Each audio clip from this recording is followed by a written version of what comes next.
Good morning. Good morning. Thank you, Sherry, for stepping up. And thank you to our beautiful musicians today. I wasn't sure who Jacqueline was, and then I remembered. So thanks, Jackie and Lisa. Oh my gosh, it is so wonderful to be here with each and every one of you today. I just have to say that many of us remember that Charles Fillmore said that it was important to start every sermon with a giggle or a laugh.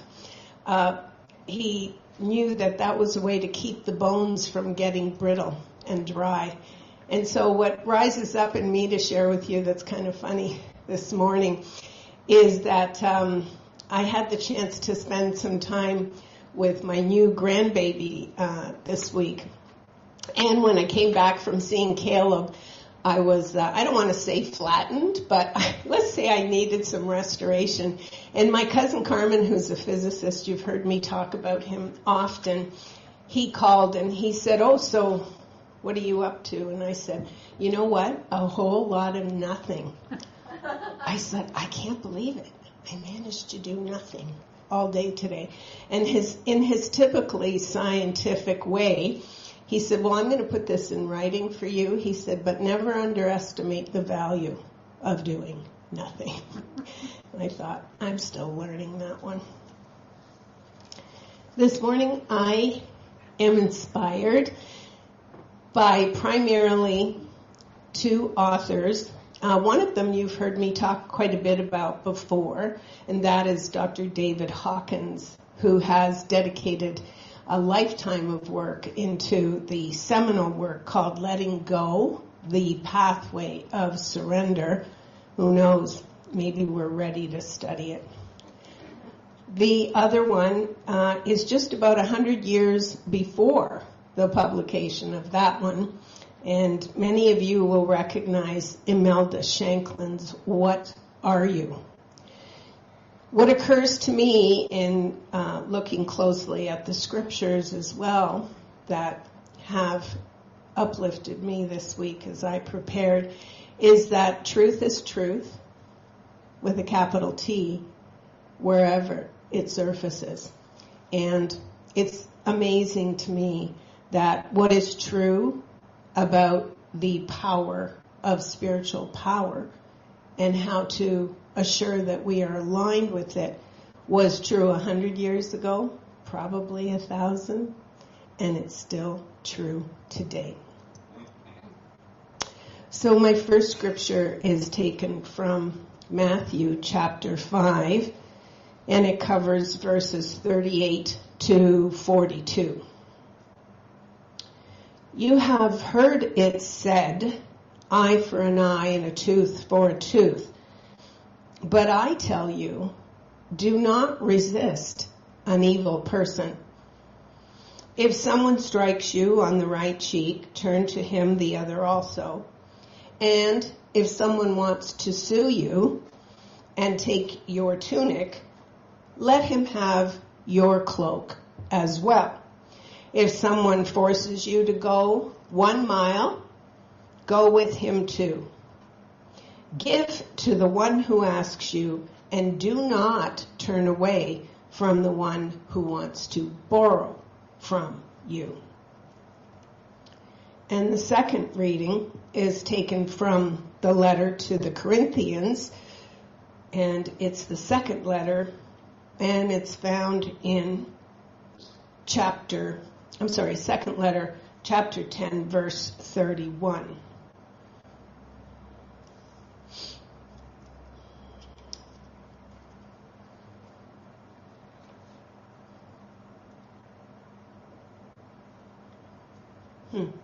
Well, that will have to wait for another time, apparently. As I move into sharing with you what has come up for me this week, I would like to do a kind of a parallel study of what both of these teachers say about the power of being non-resistant. At first glance, it seems counterintuitive and even contradictory to think of non-resistance as being equal to spiritual strength. Indeed, that is what happens when we can let go.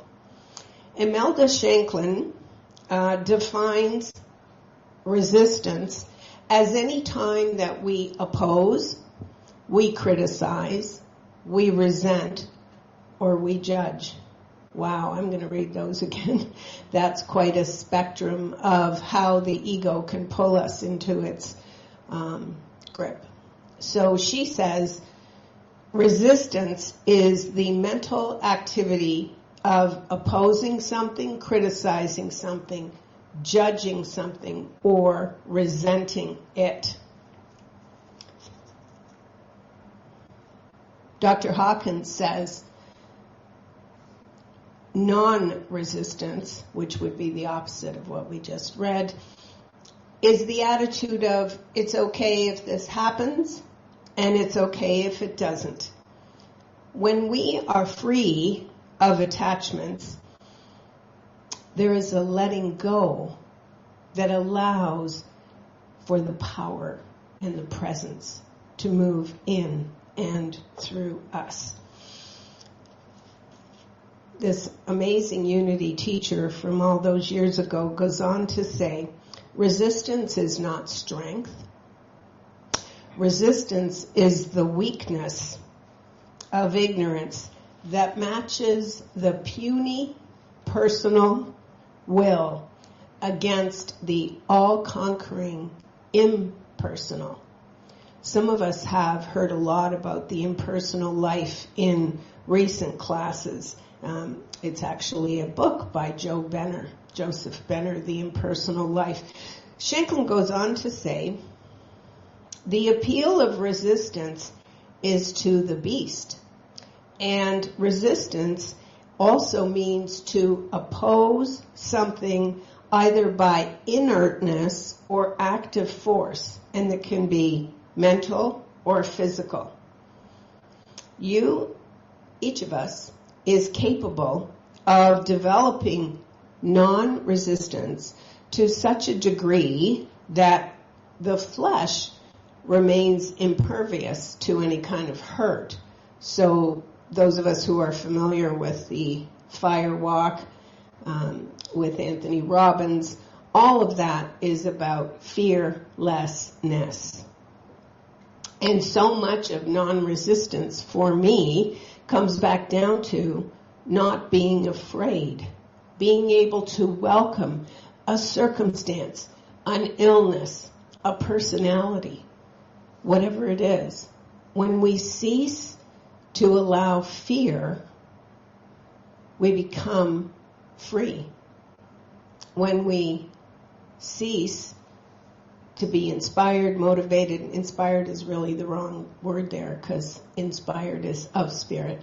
But when we are in the clutches of fear, we oppose, we criticize, we judge, and if we do it long enough, it becomes resentment. And so I'm here this morning to give you just a couple of examples of how powerful the strength of God is when I can clear all non-resistance from my consciousness. And in any experience with a physical ailment, it is very, very challenging to be able to not resist it because it can feel like pain. And pain naturally brings us forward with opposition to it. This is in the mode of Myrtle Fillmore, and yet I know that I personally have had the opportunity twice in the last 8 months to actually practice non-resistance around something coming up in the body, and I can only assure you that in as much as it is challenging, it is also freeing. And the ultimate act of non-resistance is to allow whatever is coming up in the body. Last September, and I only speak of it because it is in the past, my entire body from head to toe erupted in an incredible skin irritation. And I had no idea, and I had no doctor, and I visited many clinics before I stopped and went home and sat and asked myself a question that gets me out of just about every resistance, which is, what is this for? What is this for? And then for me, when I ask that question, the second thing that comes up, because I've been programmed to encode this into my thought process, what is this for? Because I can't wait to see the gift. And sometimes that part I will say through gritted teeth. I can't wait to see the gift. What is this for? And it was only when I could spend enough time thanking my body for alerting me to something that had clearly gone underground and that I needed to thank and to bless and to be grateful for. So thank you for coming. Thank you for making my life hell. Oh, just a minute. Thank you for this. It is a gift, and I am willing to be shown what the gift is. The entire thing healed with some help from Western medicine, I must concede, and that was part of the gift for me too, to bring a little bit of balance into my attitude about not relying on Western medicine, but using the power of my thought. But when I was completely free of any irritation was when I realized that I was repressing my sadness, my frustration, and frankly my anger about my brother who, lived with my dad the last almost 2 years before Dad passed away. And in September it was reaching a feverish pitch, and rather than allow myself the anger, the frustration, rather than find my voice and say, it is not loving to keep asking a dementia patient, don't you remember? And my brother could not hear that, bless his heart. So if we keep going into crazy looking for sane, who's crazy? And I realized very quickly that that is what I had suppressed and repressed, was that very powerful emotion that as the oldest and as the daughter, all these tapes from the race consciousness, the oldest one should be in there telling the rest of them how it goes and what it should look like. No. The minute that I could embrace, allow, accept that I was really, really angry at Joe and just let it have its way with me. It took a few days. Of course, you know me, I journaled. I wrote it all out. Then I ripped up whatever I didn't want to stay in the ethers. And then it seems that in terms of letting go, there are 3 areas in our lives where we are challenged. At least this is my understanding, where I get to practice it just about every 60 seconds. Those areas are in the personalities, right? Like my wonderful brother, and I bless him. Personalities, circumstances, and events. Things that happen as opposed to circumstances.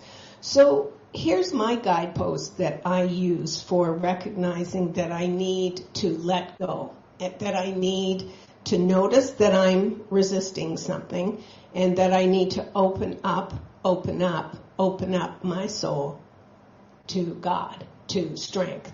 When I hear that beautiful song, There Is Only Love, oftentimes that because we know that God is love, I will hear it as there is only God.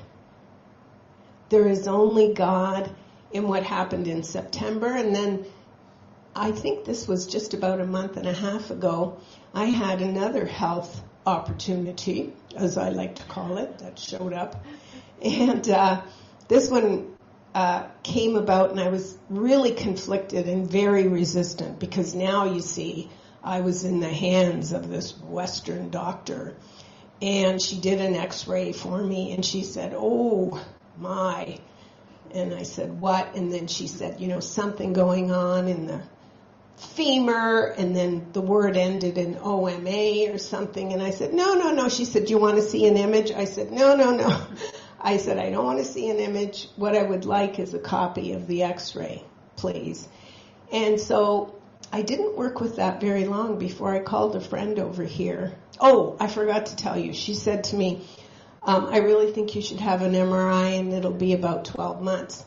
Welcome to the new faces who are with us today. Some of you might not know that I serve from Canada, where the healthcare system is free. And with a smile, she says, you get what you pay for." So in 12 months, I was going to have an MRI. So I called a dear friend and came over here lickety-split and had it. And in the meantime, I believe it was 3 days, maybe 4, I just sat in the quiet and thanked my leg for waking me up. I was not going to resist it. Of course, we are all, I think, far enough in our journey that we know not to go into fear or to buy into anything around this other than it was a gift. Our body calls us to attention when nothing else has worked.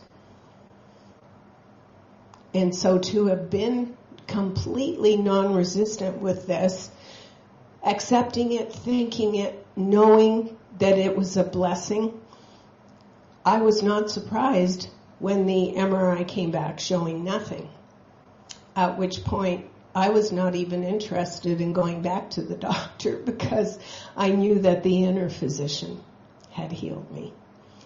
And this is what our unity philosophy was founded on: healing, the potential for healing, the belief that we are creating our reality. And Imelda Shanklin, at one point in her work, she says, is this water for me? Yeah, thank you.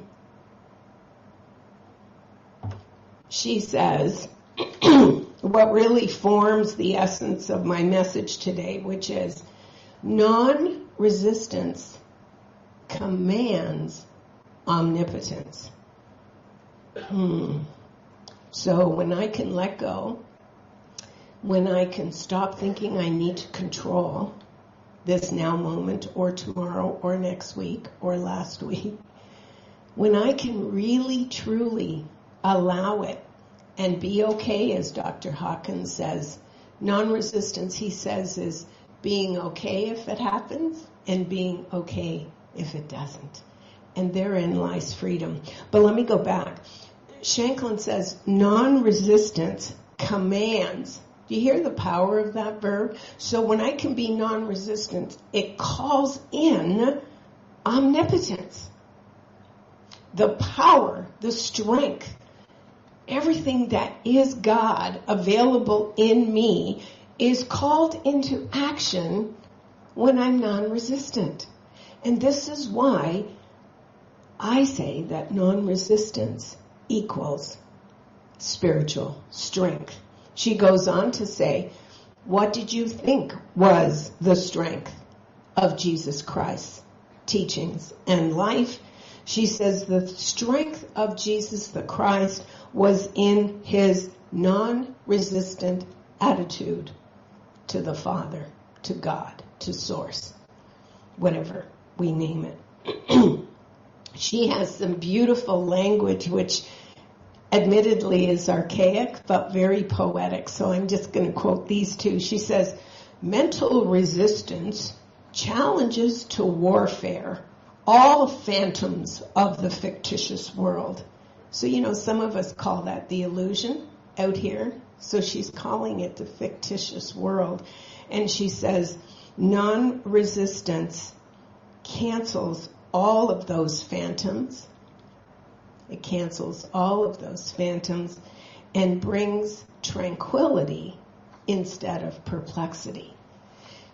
And if you come at all from a family system of control issues, then you know how truly freeing this can be. And certainly for me, I think about this pamphlet. I was going to show it to you, so I will. I think it was probably 1994 when I picked up this little pamphlet called Non-Resistance. So it wasn't very long after I was ordained that I realized in the very small print on the back of this non-resistant pamphlet, it says, this article is a condensation of the chapter Non-Resistance from Imelda Shanklin's book, What Are You? Well, folks, can I just tell you, the pamphlet is only 4 pages. The chapter is like 22 pages. So as I worked through it this week, I thought, wow, how could I teach that class on What Are You? You know, because each time we return to truth, we are changed. And so what our consciousness absorbs is different than what it absorbed 30 years ago. There is one other section that I would like to read because she talks about how to identify how to identify that there is resistance in us. And here's what she says.